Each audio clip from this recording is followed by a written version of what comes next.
Hello everyone, स्वागत है आप सभी का math in magic tips YouTube channel में। फ्रेंड्स, आज की इस वीडियो में हम आप सभी को बताने वाले हैं कक्षा 10वीं केमिस्ट्री अर्थात रसायन विज्ञान का पहला चैप्टर, जिसका नाम है रासायनिक अभिक्रियाएं एवं समीकरण। तो आज की इस वीडियो में हम लोग रसायन विज्ञान का पहला चैप्टर से देखने वाले हैं 1 से लेकर 25 तक का ऐसे इम्पोर्टेंट ऑब्जेक्टिव क्वेश्चन जो कि आपके मैट्रिक बोर्ड एग्जाम के दृष्टिकोण से काफ़ी ही इम्पोर्टेंट है।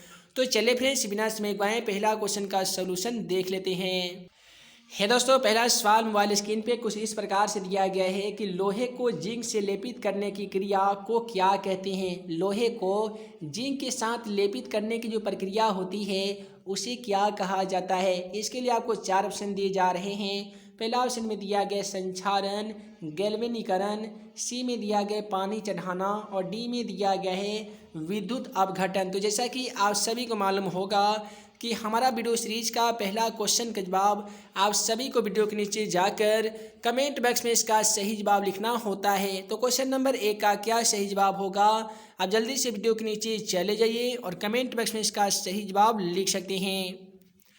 उसके बाद में अगला सवाल है कि सिल्वर क्लोराइड का रंग कैसा होता है। सिल्वर क्लोराइड का रंग कैसा होता है, तो इसके लिए आपको 4 ऑप्शन दिए जा रहे हैं। पहला ऑप्शन में दिया गया श्वेत होता है, पीला होता है, हरा होता है और डी में दिया गया है काला होता है। तो दोस्तों, आप सभी को बता दें कि सिल्वर क्लोराइड का जो रंग होता है ना, वो कैसा होता है, तो श्वेत अर्थात उजला होता है। यही कारण है कि क्वेश्चन नंबर 2 का बिल्कुल सही जवाब ऑप्शन ए होगा। उसके बाद में है कि जस्ता तनु हाइड्रोक्लोरिक अम्ल की अभिक्रिया के फलस्वरूप निम्नलिखित में से कौन सा गैस का निर्माण होता है। यानी जस्ता जिसे हम लोग जेडेन कहते हैं और हाइड्रोक्लोरिक अम्ल के साथ जब अभिक्रिया कराते हैं तो कौन सा गैस बनता है। पहला ऑप्शन में दिया गया CO2 गैस अर्थात कार्बन डाइऑक्साइड गैस बनता है, N2 यानी नाइट्रोजन गैस, H2 यानी हाइड्रोजन गैस और SA2 गैस बनता है। तो इसके लिए आपको 4 ऑप्शन तो इस प्रकार से दिया गया है। चारों ऑप्शनों में क्वेश्चन का बिल्कुल सही जवाब ऑप्शन सी होगा। यानी जस्ता और तनु हाइड्रोक्लोरिक अम्ल के साथ अभिक्रिया कराते हैं तो उसमें हाइड्रोजन गैस बनता है। तो क्वेश्चन का सही जवाब ऑप्शन सी होगा H2। उसके बाद में है कि निम्नलिखित में से कौन एक दहन अभिक्रिया का उदाहरण है। तो पहला ऑप्शन में दिया गया कि जल का उबलना, मोम का पिघलना, पेट्रोल का जलना और डी में दिया गया इनमें से कोई नहीं। चारों ऑप्शनों में क्वेश्चन का सही जवाब ऑप्शन सी होगा। दोस्तों, जलन यहाँ पे दहन का मतलब ही होता है कि कोई भी वस्तु जलना प्रारंभ कर देता है, इसी क्रिया को दहन कहा जाता है। और ज्वलन ताप उसे कहते हैं कि वह न्यूनतम ताप जिस पर कोई भी वस्तु जलना प्रारंभ कर दे यानी जलना शुरुआत कर दे, उस न्यूनतम ताप को ज्वलन ताप कहा जाता है। तो यहाँ पे हमको दहन का उदाहरण खोजना था। तो दहन देखिए, जल का उबलना इसमें दहन नहीं हो रहा है, मोम का पिघलना ये भी दहन नहीं, इसमें ज्वाला उत्पन्न नहीं हो रहा है। ऑप्शन सी में दिया गया पेट्रोल का जलना मिलने के कारण ये क्या हो जाएगा, दहन का एक अभिक्रिया का उदाहरण हो जाएगा। उसके बाद में है कि साग सब्जियों को विघटित होकर कंपोस्ट बनना किस अभिक्रिया का उदाहरण है। यानी जितने भी साग सब्जी होते हैं वो विघटित होकर कंपोस्ट बनते हैं अर्थात खाद बनते हैं। और इस अभिक्रिया को हम लोग क्या कहते हैं। पहला से मिलेगा ऊष्माशोषी अभिक्रिया, ऊष्माक्षेपी अभिक्रिया, उभयगामी अभिक्रिया और डी में दिया जाएगा प्रतिस्थापन अभिक्रिया। चारों ऑप्शनों में क्वेश्चन का सही जवाब ऑप्शन बी होगा ऊष्माक्षेपी अभिक्रिया। क्या है कि जब साग सब्जी को विघटित होकर कंपोस्ट बनता है तो इस अभिक्रिया के दौरान ऊष्मा का अवक्षेप प्राप्त होता है। यही कारण है कि इस प्रकार की अभिक्रिया को हम लोग ऊष्माक्षेपी अभिक्रिया कहते हैं। उसके बाद में अगला सवाल देखने से पहले आप सभी को बता दें कि जितने भी स्टूडेंट कक्षा 10वीं के साथ साथ कक्षा 12वीं का इंपॉर्टेंट ऑब्जेक्टिव के साथ सब्जेक्टिव क्वेश्चन का आंसर के साथ PDF फ्री में डाउनलोड करना चाहते हैं तो वीडियो डिस्क्रिप्शन बॉक्स में मोबाइल एप्लीकेशन के साथ साथ questionforexam.com नामक वेबसाइट का भी लिंक दे दिया गया है। उस वेबसाइट पर विजिट करके ऑनलाइन क्विज खेल सकते हैं, साथ ही ढेरों सारे PDF फ्री में डाउनलोड कर सकते हैं। तो यहाँ पे रहा क्वेश्चन नंबर 6 में सवाल कि निम्नलिखित में से कौन सा उत्पाद लेड नाइट्रेट को गर्म करने पर प्राप्त होता है। तो इसके लिए आपको 4 गैसों का नाम 4 ऑप्शन में दे दिया गया है। पहला ऑप्शन में दिया गया O2 गैस जिसे हम लोग ऑक्सीजन गैस कहते हैं, NO2 गैस यानी नाइट्रोजन ऑक्साइड गैस, और यहाँ पे दिया गया NO2 और NO2 और O2 दिया गया है।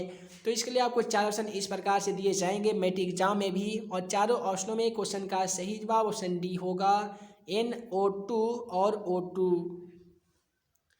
उसके बाद में है निम्नलिखित में से कौन सा सही है। तो यहाँ पे 4 ऑप्शन में यहाँ पे दिया गया है। इसमें आप सभी को बताना होगा कि सोडियम बाइकार्बोनेट यानी धोवन सोडा, जिसे हम लोग धोबिया सोडा कहते हैं, इसका अनुशुद्ध चारों ऑप्शनों में से कौन सा सही होगा। तो इसके लिए आपको 4 ऑप्शन दिए जा रहे हैं, और एक चीज़ याद रखिएगा, धोबिया सोडा जिसे हम लोग धोवन सोडा कहते हैं, इसका अनुशुद्ध Na2CO3 इंटू 10H2O होता है। याद रखिएगा 10H2O होता है। तो Na2CO3 इंटू 10H2O कौन से ऑप्शन में है, तो ऑप्शन बी में दिया गया है। इसीलिए क्वेश्चन का सही जवाब Na2CO3 इंटू 10H2O हो जाएगा। उसके बाद में है कि निम्नलिखित अभिक्रियाओं में अपघटन की अभिक्रिया कौन सी है। तो यहाँ पे 4 अभिक्रिया का नाम दिया गया है। इसमें बताना होगा कि कौन सी अभिक्रिया अपघटन अभिक्रिया है। तो उस क्वेश्चन का बिल्कुल सही जवाब ऑप्शन सी होगा। ऑप्शन सी में जो रासायनिक अभिक्रिया दिया गया है, इसी में ही अपघटन हो रहा है। उसके बाद में है क्वेश्चन नंबर यहाँ पे क्वेश्चन नंबर 9 में दिया गया है कि Fe2O3 प्लस ALN, और यहाँ पे जो दी गई अभिक्रिया किस प्रकार की अभिक्रिया है। देखिए यहाँ पे एक रासायनिक अभिक्रिया दे दिया गया है, और यहाँ पे दिया गया Fe2O3 जिसे हम लोग फेरस ऑक्साइड के नाम से भी जानते हैं। तो यहाँ पे जो अभिक्रिया हो रही है ना, वैसे अभिक्रिया को हम लोग क्या कहेंगे, तो ये विस्थापन अभिक्रिया कहेंगे। इसलिए क्वेश्चन का सही जवाब ऑप्शन डी होगा। उसके बाद में है कि लौह चूर्ण अर्थात लोहा का चूर्ण पर तनु हाइड्रोक्लोरिक अम्ल डालने से क्या होता है। तो जब भी लोहा के चूर्ण पर तनु हाइड्रोक्लोरिक अम्ल डालते हैं ना, तो क्या हो जाता है।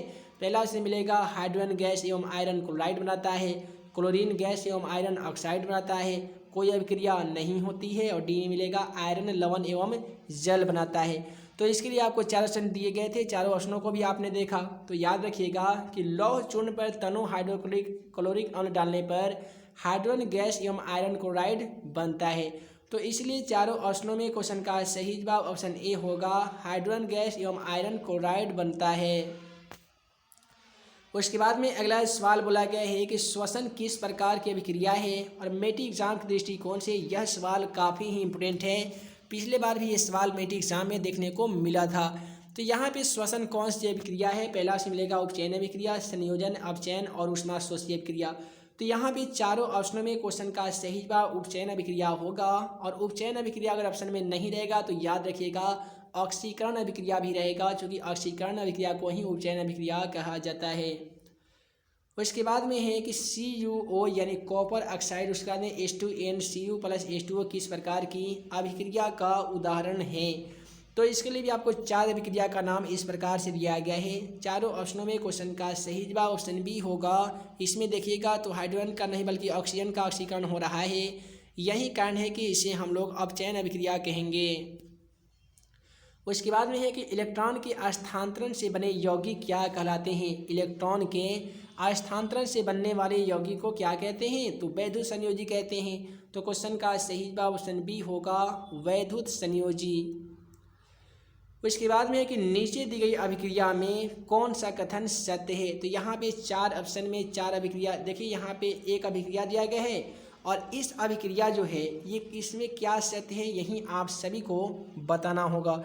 तो यहाँ पे चारों ऑप्शनों के माध्यम से क्वेश्चन का बिल्कुल सही जवाब यहाँ पे मिलेगा ऑप्शन ए, यानी कॉपर का ऑक्सीकरण होगा। यहाँ पे दिया गया है 2Cu, और Cu का मतलब क्या होता है, कॉपर होता है, और इस अभिक्रिया के दौरान कॉपर का पूर्ण ऑक्सीकरण हो रहा है, इसलिए क्वेश्चन का सही जवाब ऑप्शन ए होगा।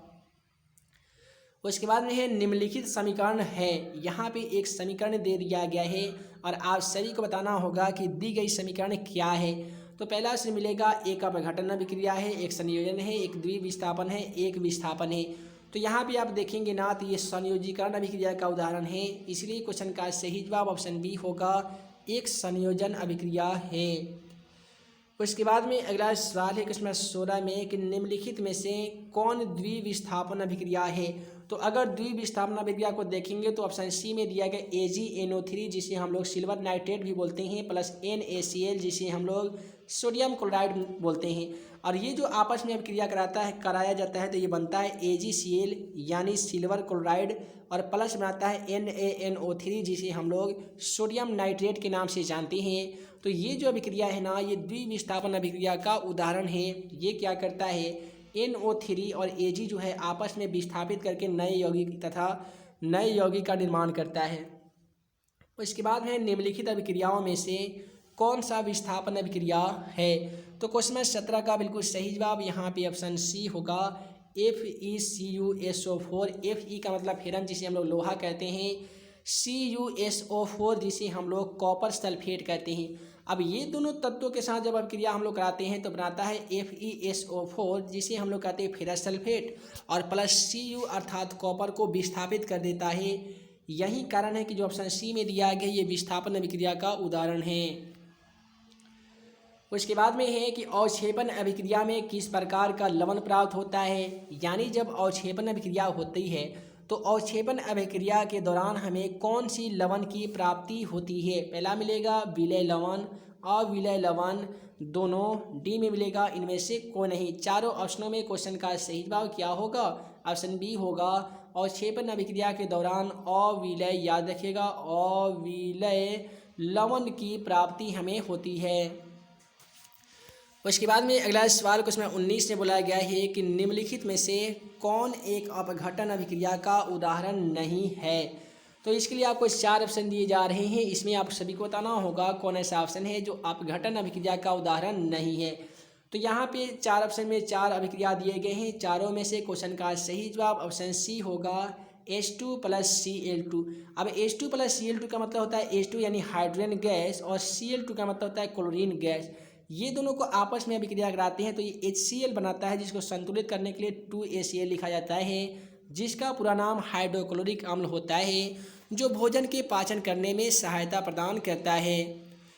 उसके बाद में अगला सवाल है निम्नलिखित में से कौन एक रेडक्स अभिक्रिया है। तो यहाँ पे ऑक्सीकरण अवकरण या रेडक्स अभिक्रिया क्या है, इसका सब्जेक्टिव वाले पार्ट में हम लोग इस क्वेश्चन को डिस्कस किए हुए थे। तो यहाँ पे 4 अभिक्रिया में चार समीकरण दिए गए हैं, इसमें आप सभी को बताना होगा कौन ऐसा अभिक्रिया है जो रेडक्स अभिक्रिया का उदाहरण है। तो ऑप्शन सी को देख लेते हैं। ऑप्शन सी में दोस्तों दिया गया है CaO जिसे हम लोग कैल्शियम ऑक्साइड कहते हैं, प्लस 2ACl जिसे हम लोग हाइड्रोक्लोरिक अम्ल कहते हैं।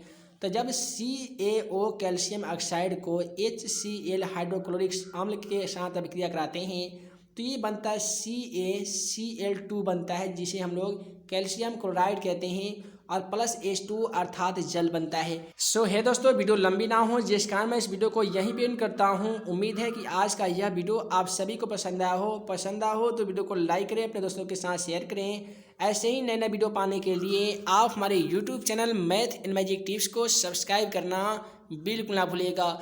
और जो भी स्टूडेंट अभी तक हमारे mobile application math in magic tips को इंस्टॉल नहीं किए हैं तो वीडियो डिस्क्रिप्शन बॉक्स में दिए गए लिंक को क्लिक करके मोबाइल एप्लीकेशन को इंस्टॉल करने के साथ साथ टेलीग्राम चैनल से भी जुड़ के सभी पीडीएफ को डाउनलोड कर सकते हैं, या www.questionforexam.com पे विजिट कीजिए। वहाँ पे भी क्विज खेलने के साथ साथ ढेरों सारे पीडीएफ फ्री में अवेलेबल है, सभी पीडीएफ को आप आसानी तरीके से डाउनलोड कर सकते हैं। तो हे दोस्तों, मैं मुख्यमंत्री अंसारी जल्द मिलूंगा अगले वीडियो में नए क्वेश्चन के साथ। तब तक के लिए वीडियो देखने के लिए बहुत बहुत धन्यवाद।